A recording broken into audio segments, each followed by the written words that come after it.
They told me to not waste my energy on him, but I'm done being silent. LeBron James finally decided to fire back at Kwame Brown after enduring years of non-stop shots. Kwame had been throwing petty comments and wild jabs for a long time, but this time, he pushed things way too far. He pulled Kobe Bryant into it, dragged Michael Jordan into it, and even tried to undermine LeBron's entire legacy with his nonsense. And trust me, LeBron didn't show an ounce of restraint. He responded with pure fire and completely tore Kwame Brown apart in a way the NBA landscape has never really seen before. Today, we're diving deep into everything from Kwame's long-running habit of trolling LeBron to his most recent remarks about Michael Jordan and Kobe Bryant. And if you think that was all LeBron had to say in his response, just wait until you hear how he went straight after Kwame's NBA career. What makes this whole situation even crazier is the fact that LeBron had been ignoring Kwame for years. And when I say ignoring, I mean a full-on you do not exist level of silence. Kwame would post one video after another, throw insult after insult, and LeBron just kept doing his thing on the court like he never heard a word. But this time was different. LeBron didn't just break his silence, he responded with an intensity he had never wasted on Kwame before. You could hear it in his voice. Something clearly snapped. He had reached his limit. And honestly, that reaction isn't surprising at all. Kwame has been coming at LeBron for years now. At this point, it almost felt like a strange personal obsession. But this time, he finally said something that LeBron simply wasn't willing to ignore anymore. And now that I got my computer, LeBron James should not be mentioned in the same sentence as Kobe Bryant or Michael. For LeBron, that comment was the one line nobody was allowed to cross. This is a man who has spent his entire career fighting for recognition in the GOAT conversation. He has shaped seasons, playoff runs, and entire storylines around proving that he deserves to be acknowledged as the greatest basketball player of all time. So hearing that level of disrespect from Kwame Brown of all people wasn't just trash talk, it hit LeBron's pride directly. And as if that wasn't enough, Kwame decided to double down and bring LeBron's son Bronny into the conversation. At that point, it stopped being about basketball and became deeply personal. We got high school players better than Bronny. Absolutely got high school players better than Bronny. Bronny was never the best high school player on his team. He was never the best college player. LeBron may let people criticize him all day long, but once you start dragging his kids into your rants just to chase views, you're playing a dangerous game. Between the disrespect toward Kobe Bryant and Michael Jordan and the comments about Bronny, LeBron finally lost his patience. And the wildest part of all of this is that it's coming from someone whose NBA career, to put it lightly, is not exactly the Ursum you want to bring into a debate like this. Because before Kwame Brown reinvented himself as the NBA's unofficial YouTube commentator, he was once viewed as the future of a franchise, and not just any franchise. Back in 2001, Kwame entered the league as the very first high school player ever selected #1 overall, jumping straight from Glenn Academy in Brunswick, Georgia, to the Washington Wizards. First pick in the 2001 NBA draft, the Washington Wizards select Kwame Brown from Glenn Academy, Brunswick. The hype surrounding him wasn't just normal hype, it was historic. Scouts, reporters, and general managers all talked about this kid as if he was destined to become the next dominant big man. Someone who would completely redefine what a 19-year-old could be in the NBA.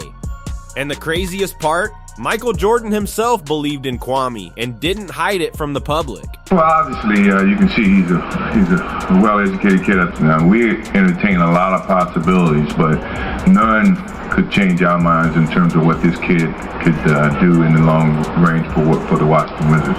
Yes, that was Michael Jordan. The same MGer whose approval is harder to earn than courtside seats at an NBA Finals game. This is the guy who turned practices into war zones and demanded excellence from everyone around him. He looked at a 19-year-old Kwame Brown and said, "That's the franchise guy. That's someone I can mold." When Michael Jordan gives you that kind of endorsement, it's basically like being handed a cheat code to the NBA. Players dream of that level of backing, and Kwame had it handed to him on a platinum plate. When Jordan returned to the court for the Wizards during the 2001-2002 season, expectations around Kwame skyrocketed even higher. Everyone believed that MGE mentoring him would turn him into a monster. But instead of marking the beginning of something special, it became the start of one of the most difficult player development stories the league has ever seen. From the moment Kwame stepped onto an NBA court, everything started to unravel. He wasn't physically prepared for grown man basketball. He didn't have the strength to battle in the paint, lacked the confidence to handle being coached by arguably the most demanding competitor of all time, and wasn't mentally ready to carry the pressure of being the first high school player ever taken #1 overall. By the end of his rookie season, he averaged just 4.5 points and 3.5 rebounds, nowhere near what people expected from a top pick. Year 2 was supposed to be his bounce-back season. Kwame did show improvement, averaging 10.9 points and 7.4 rebounds during the 2003-2004 season. For a brief moment, it looked like he might finally be turning the corner. Then injuries hit. The Wizards moved on, and in 2005, he was traded to the Lakers. And Lakers fans? They weren't patient at all. This was the same fan base that had just watched Shaq dominate the league. When Kwame arrived, expectations exploded again. But instead, he became a punchline. There were games where he couldn't even secure basic passes. By the time his career ended, after stops with the Grizzlies, Pistons, Bobcats, Warriors, and Sixers, Kwame finished with career averages of 6.6 points and 5.5 rebounds over 12 seasons. Not terrible numbers for a role player. But that was never the expectation. He wasn't drafted to be a role player. He was drafted to be great. And when he failed to meet those expectations, the NBA world labeled him a bust. That label followed him everywhere. Sports shows used him as the ultimate example of wasted potential. Analysts joked about him relentlessly. Late night hosts turned his name into punchlines. And every time a young player struggled, Kwame Brown's name was brought up. That bitterness didn't come out of nowhere. It was built over years of public criticism, starting when he was barely a teenager. It became part of who he was. So when you hear Kwame ranting today and taking shots at players who actually lived up to their expectations, you can understand where that anger comes from. But here's the truth. Having a tough career doesn't give you a free pass to attack people unprovoked. Plenty of players had rough NBA runs and didn't turn that bitterness into a full-time mission of disrespect. And once Kwame realized that his bitterness was getting attention, he took things even further. He turned that resentment into a brand. In 2021, seemingly out of nowhere, Kwame Brown went viral. Not because anyone rediscovered his highlights or found some hidden gem from his Wizards days, but because he started unloading on people, and the internet ate it up. These weren't calm takes. These were full-blown explosions. Anytime a big name figure said something he didn't like, Kwame would grab his phone and go off. And for some reason, he filmed nearly all of it, from the front seat of his car like it was his personal Oval Office. That 2021 moment completely changed his post-NBA life. His channel blew up because people weren't used to seeing a former player talk like that. He wasn't polished. He wasn't careful. He didn't care who he offended. He was raw, unfiltered, and honestly chaotic. And the more chaotic he became, the more people clicked. It was the perfect storm of shock value, anger, and unpredictability. That's when Kwame discovered the formula. Attack bigger names. Get more views. More views bring more relevance. More relevance brings more money. It didn't take long for him to figure it out. Every time he went after someone who actually succeeded in the league, the numbers jumped. Mention a superstar and the attention followed instantly. At that point, this stopped being venting and became a full career pivot. He went from a former NBA player who faded into retirement to a full-time critic whose entire online presence depended on saying the wildest possible things about the biggest names he could find. Once the formula worked, he never looked back. It became his identity all over again, just in a different arena. And just like that, his favorite target became LeBron James. Over the years, Kwame's YouTube rants, Instagram videos, and random live streams have created a running highlight reel of the most ridiculous things he's ever said about LeBron. One of his most famous lines remains, "Nobody fears LeBron." Nobody fears him in that way. Nobody wakes up and worry about LeBron James. Kwame saying nobody fears LeBron instantly lit a fire under NBA fans because it wasn't just wrong, it was disrespectful on a historical level. Fear in basketball isn't always about intimidation or trash talk. It's about preparation. It's about game plans, changing the moment one name is written on the board. And for over 2 decades now, LeBron James has been the reason entire franchises had to rethink their future. Coaches didn't just worry about stopping him for one night, they worried about him for an entire playoff series. Front offices didn't just build teams to compete, they built teams specifically to survive LeBron. And that's what made Kwame's comment feel so ridiculous. You don't accidentally dominate the Eastern Conference for nearly a decade if nobody fears you. You don't make 8 straight finals appearances if teams aren't terrified of what you're capable of doing. Players may not say it publicly, but behind closed doors, LeBron has always commanded respect. The kind that forces adjustments, double teams, and desperation trades. Right now, he got a lot of eyes watching him, so of course, he's not going to come out there to try to shoot the ball all the time. But it still looked like he was playing for stats.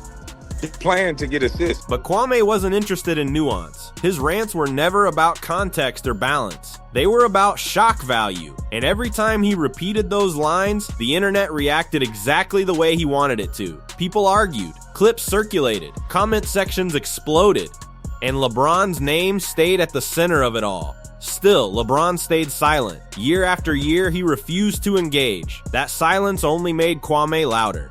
He took it as permission to escalate. The criticism turned into mockery. The mockery turned into outright disrespect. And eventually, it crossed a line that LeBron couldn't pretend wasn't there anymore. When Kwame started framing LeBron as someone who didn't deserve to be mentioned alongside Kobe Bryant or Michael Jordan, that's when things shifted. Because disagreeing with LeBron's GOAT case is one thing. Acting like he doesn't belong in the conversation at all is something completely different. I can make a real valid point of why this kid should never be in an NBA jersey. He doesn't know this because he never played this position. LeBron has always been careful about how he speaks on legends. He grew up idolizing Jordan. He openly credits Kobe as someone who pushed him mentally and emotionally. Even when fans tried to bait him into comparisons, LeBron usually responded with respect. So when Kwame casually dismissed his place next to those names, it wasn't just a basketball argument. It was an attack on everything LeBron had worked for since he was a teenager. And then Kwame went even further. He suggested that LeBron was somehow protected by the media, that his success was manufactured, and that his legacy was inflated. That narrative didn't just disrespect LeBron, it disrespected every opponent who ever lost to him, every coach who game planned against him, and every teammate who benefited from his leadership. At that point, it became clear Kwame wasn't critiquing basketball anymore. He was rewriting reality to keep the spotlight on himself. He calls me overrated from a car. At least I didn't have my jersey retired by the G League. And here's where things finally boiled over. Kwame didn't just keep LeBron's name in his mouth, he brought Bronny into it again. He questioned the attention Bronny was getting. He hinted that LeBron was forcing a narrative onto his son. And that's when the situation crossed from sports debate into something much uglier. LeBron has always been open about being a father first. Basketball comes second. He's taken criticism, boos, and endless scrutiny for nearly 20 years without flinching. But involving his kids? That's a hard stop. That's the one rule he's never allowed anyone to break. This wasn't about YouTube views anymore. This was about boundaries. Gilbert Arenas is the worst thing for niggas. He act like he like black folks. When LeBron finally responded, it didn't feel rehearsed. It didn't feel corporate. It felt raw. He didn't hide behind vague statements or PR-friendly language. He spoke directly, with emotion, and with a level of frustration that had clearly been building for years. He called out Kwame's behavior for what it was, clout chasing disguised as commentary. He reminded people that respect is earned, not demanded. And without naming him at first, everyone knew exactly who the message was for. But that wasn't even the harshest part. The real damage came when LeBron shifted the focus back onto Kwame himself. Not his words, not his videos, but his career. In one moment, LeBron flipped the entire narrative. The man who spent years attacking others was suddenly forced to look at his own resume. And once that door opened, there was no closing it again. Ain't no in the NBA a bust. Compared to everybody else, they the best. Are there levels when you get to that level? Yes. Once LeBron shifted the spotlight onto Kwame's actual NBA career, the tone of the entire situation changed instantly. This wasn't LeBron throwing random insults or trying to go viral himself. This was him responding to years of disrespect by laying out facts, uncomfortable facts that Kwame had spent most of his post playing life trying to outrun.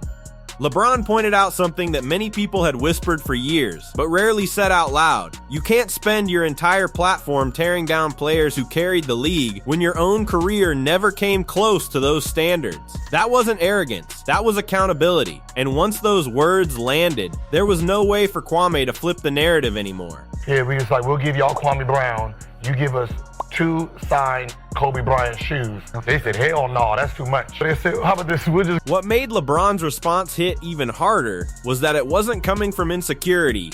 This was coming from a man who has already cemented his place in basketball history. 4 championships, 4 finals MVPs, all-time scoring records, longevity that the league has never seen before. When someone with that arsum speaks, people listen. LeBron wasn't begging for validation. He wasn't asking to be crowned the GOAT. He was simply saying, you don't get to rewrite my career while ignoring your own. And that message resonated with players, analysts, and fans alike. Even people who don't like LeBron had to admit, he wasn't wrong. Goddamn Gil, you in the slammer. You got there, if you run your mouth, see you facing about 15 years, 5 years on each charge, right? The reaction online was immediate. Clips of LeBron's response spread everywhere. Sports shows replayed it on loop. Commentators broke down every sentence. And suddenly, the same internet that had been laughing at Kwame's rants turned quiet. Former players started chiming in. Some defended LeBron openly. Others didn't even mention Kwame's name, which somehow said even more. Silence, in this case, was louder than any insult. Kwame, who had built his entire brand on non-stop talking, was finally forced into a corner where words didn't carry the same power anymore. But more importantly, Kwame Brown is gone. The City of Angels, Hollywood, just should be celebrated. Throw a parade already, whether you win a championship or not. This man was a bona fide scrub. Kwame tried to fire back, but it didn't land the same way. The energy had shifted. Before, he was punching up at superstars and feeding off reaction. Now, the focus was on him, his past, his numbers, and the expectations he never fulfilled. That's not a comfortable position for anyone, especially someone who has spent years avoiding self-reflection. And that's the part many people missed. This situation wasn't just about LeBron versus Kwame. It was about unresolved resentment. About what happens when a player enters the league too young, with too much pressure, and never gets the support needed to succeed. Kwame became a cautionary tale long before he became a commentator. Hey, Stephen A, you bald forehead, you were thinking you tough. Saying all kind of shit like, oh, then you come see me. Meet me in Seattle where you can have mutual combat and talk like that. But sympathy only goes so far. Plenty of players face pressure, criticism, and failure without turning that pain into public attacks. The difference is how you process it. LeBron processed his pressure by evolving, by adapting his game, by carrying teams, cities, and expectations year after year. Kwame processed his by lashing out. And that contrast is exactly why this moment mattered. It exposed the difference between growth and bitterness, between criticism that builds and criticism that destroys. LeBron didn't need to tear Kwame down to elevate himself. Kwame had already done that over time. Derek Fisher got your key to your truck. In the end, this wasn't a beef that benefited everyone equally. LeBron moved on, as he always does. Another headline, another chapter, another reminder of why he's survived every era he's played in. Kwame, on the other hand, was left with the same choice he's always had. Keep chasing attention through outrage, or finally step away from the anger that's defined his post-NBA life. The internet will always reward chaos. But chaos doesn't build legacies. It only exposes them. It was a game 7, right? We just had lost game 6. And I ain't gonna lie, man. I was scared as hell going into that. And that's why this entire situation felt inevitable. It wasn't about one comment or one video. It was years in the making. Years of silence. Years of restraint. Years of letting things slide until one line crossed into personal territory. LeBron didn't respond because he was hurt. He responded because a boundary was crossed. And when that happened, he reminded everyone of something simple. Criticism is fair. Debate is fair. Disrespect, especially when it involves family, is not. In the NBA, legacies speak louder than rants. And when the dust settled, that difference was impossible to ignore.